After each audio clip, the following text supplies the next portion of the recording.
अम्बेश ज्ञान अकादमी में आपका स्वागत है।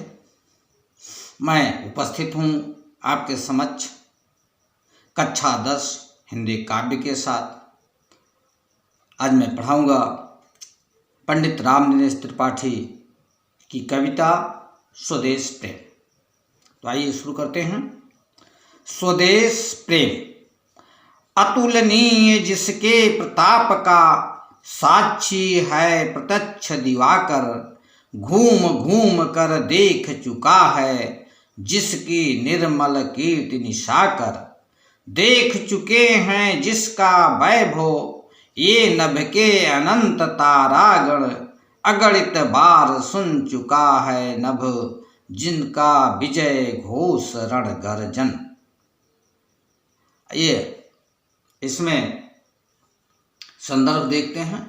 संदर्भ में आप लिखेंगे प्रस्तुत पद्यांश हमारी पाठ्य पुस्तक हिंदी 10 से संकलित स्वदेश प्रेम से लिया गया है। इसके रचयिता पंडित रामनरेश त्रिपाठी जी हैं। अब व्याख्या देखिए। व्याख्या में अतुलनीय जिसके प्रताप का, पंडित रामनरेश त्रिपाठी जी भारत देश की महिमा का वर्णन करते हुए कहते हैं कि यह भारत देश प्राचीन काल से ही गौरवशाली रहा है। इस देश के प्रताप का साक्षी स्वयं सूर्य ही है। दिवाकर यानी सूर्य ही है। और जिसके स्वच्छ कीर्ति को, स्वच्छ यश को स्वयं चंद्रमा निशाकर, चंद्रमा घूम घूम करके देख चुका है। देख चुके हैं जिनका वैभव। और आगे बताते हैं कवि कि जिनके वैभव को यानी धन संपदा को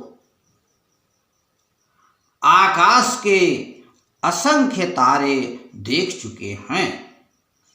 और आगे बताते हैं जिसकी विजय घोष यानी जयनाद की गर्जना अनेकों बार,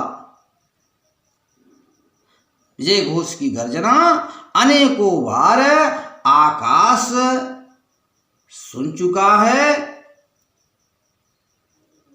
अगणित बार नभ सुन चुका है जिसकी विजय घोष की गर्जना अनेकों बार आकाश सुन चुका है। बस इतना ही है। इसके बाद दूसरा देखिए। शोभित है सर्वोच्च मुकुट से जिनके दिव्य देश का मस्तक, गूंज रही है सकल दिशाएं जिनके जय गीतों से अब तक। जिनकी महिमा का है अविरल साक्षी सत्य रूप हिम गिरवर, उतरा करते थे विमान दल जिसके विस्तृत वक्ष स्थल पर। यहाँ कवि कहना चाहता है कि भारत का माथा यानी मस्तक हिमालय जैसे दिव्य मुकुट से अलंकृत है, सुशोभित है। आज तक सभी दिशाओं में भारत की विजय घोषणा गूंज रही है। गूंज रही सकल दिशाएं, सारी दिशाओं में विजय घोषणा गूंज रही है। इस देश की महानता हिमालय जैसे पवित्र और सर्वोच्च रही है। हिमगिरवर। आगे कवि कहता है इसी हिमालय पर देवता गण भी स्वर्ग से आकर अपने विमान उतारा करते थे। यानी इनके विस्तृत बस स्थल पर ही स्वर्ग से देवतागण आकर अपने विमान उतारा करते थे। इसके बाद तीसरा देखते हैं।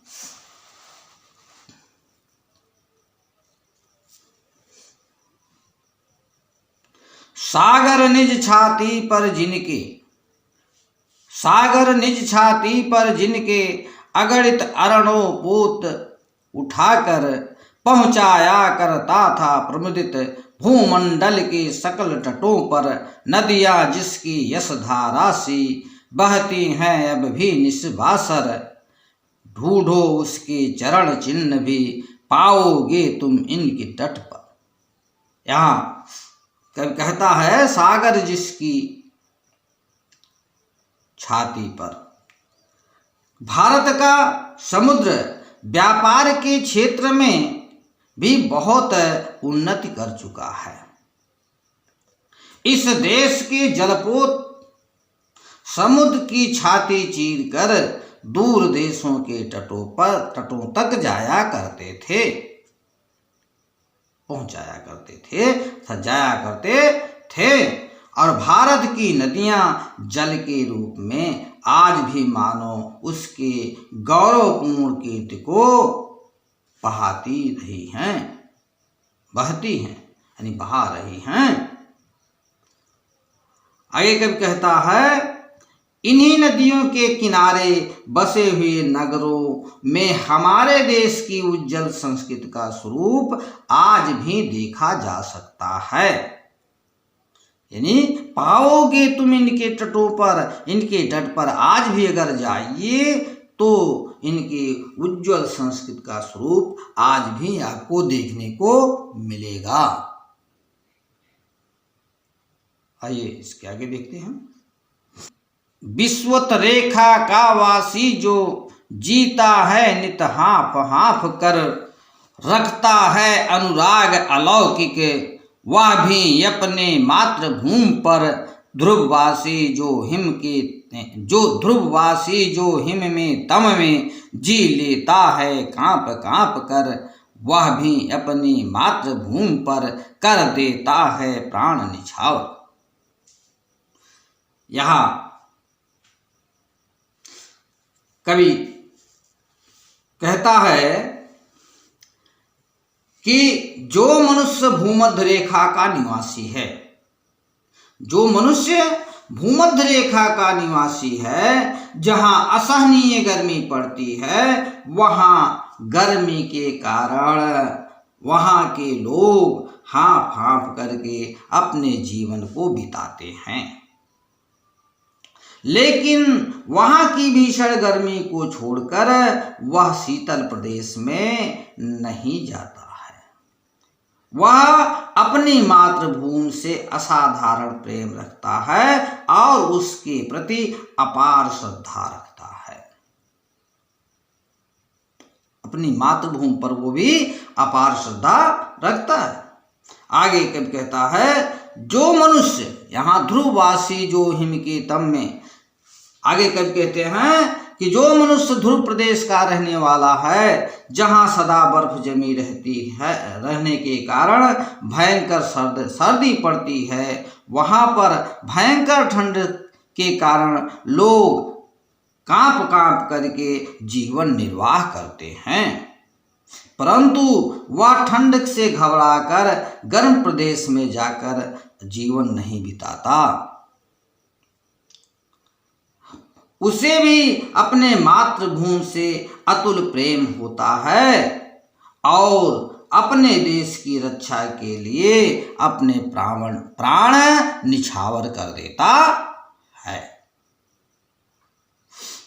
आइए यहाँ जो है काव्यगत सौंदर्य देखते हैं।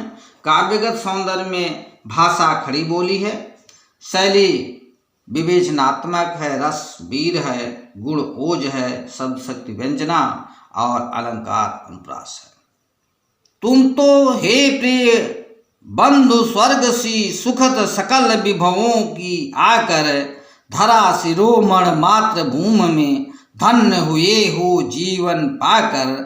तुम जिस काजल अन्न ग्रहण कर, बड़े हुए लेकर जिसकी रज, तन रहते कैसे तज दोगे उसको हे वीरों के वंश।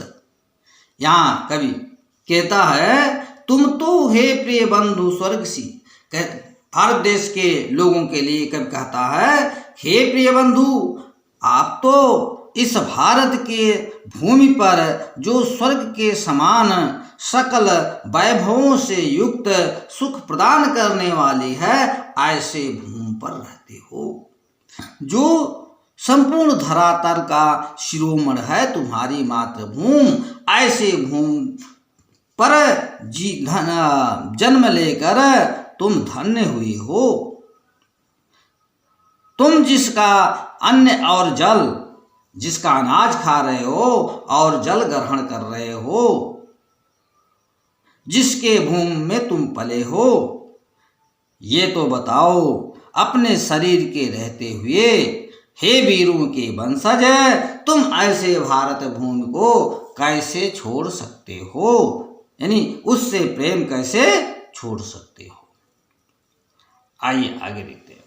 जब तक साथ एक भी दम हो अवशिष्ट एक भी धड़कन, रखो आत्म गौरव से ऊंची, पल के ऊंचा सिर ऊंचा मन, एक बूंद भी रक्त शेष हो जब तक मन में हे शत्रुंजय, दीन वचन मुख से न उचारो, मानो नहीं मृत्यु का भी भय। यहाँ कवि कहता है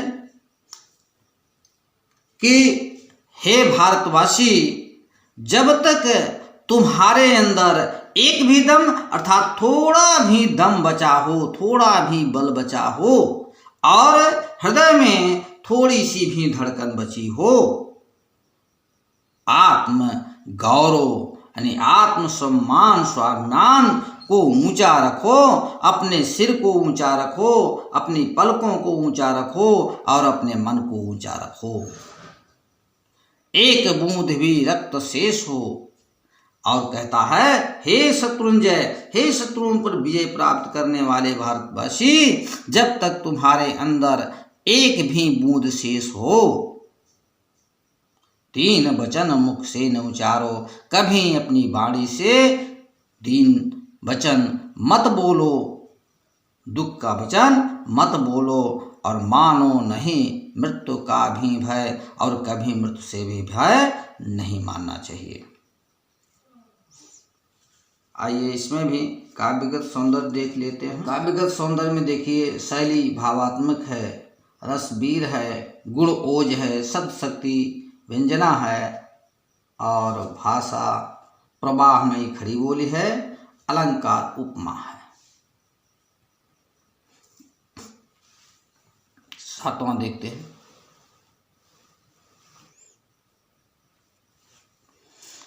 निर्भय स्वागत करो मृत्यु का, मृत्यु एक है विश्राम स्थल, जीव जहां से फिर चलता है, धारण कर नव जीवन संबल, मृत्यु एक सरिता है जिसमें श्रम से कातर जीव नहाकर, फिर नूतन धारण करता है काया रूपी वस्त्र बहाकर। यहाँ कवि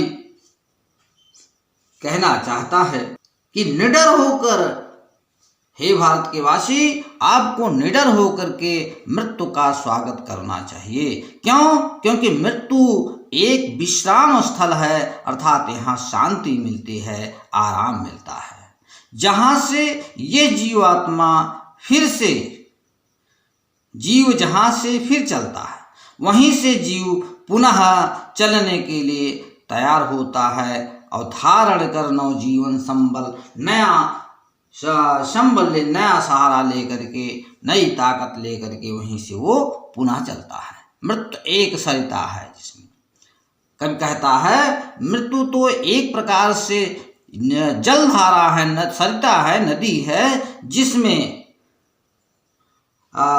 दुखी जीव स्नान करके पुनः वहाँ से नए रूप को धारण करके, नए शरीर को धारण करके, नए वस्त्र को धारण करके वहाँ से आगे पुनः अपने मार्ग पर चलता है।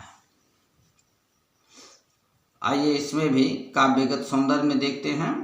रस शांत है, गुण प्रसाद है, अलंकार अनुप्रास, भाषा साहित्यिक हिंदी है, रूप और अलंकार में अनुप्रास, रूपक और श्लेष है।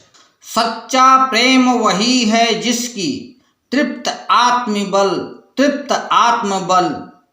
पर हो निर्भर, त्याग बिना निष्प्राण प्रेम है, करो प्रेम पर प्राण निछावर, देश प्रेम वह पुण्य क्षेत्र है, अमल असीम त्याग से विकसित विलसित आत्मा के विकास से, जिसमें मनुष्यता होती है विकसित।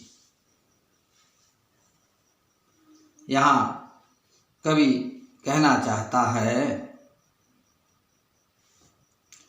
कि सच्चा प्रेम वही है जिसकी, कवि वास्तविक प्रेम के बारे में बताता है कि वास्तविक प्रेम वही कहलाता है जिसकी परिणति आत्मत्याग से होती है।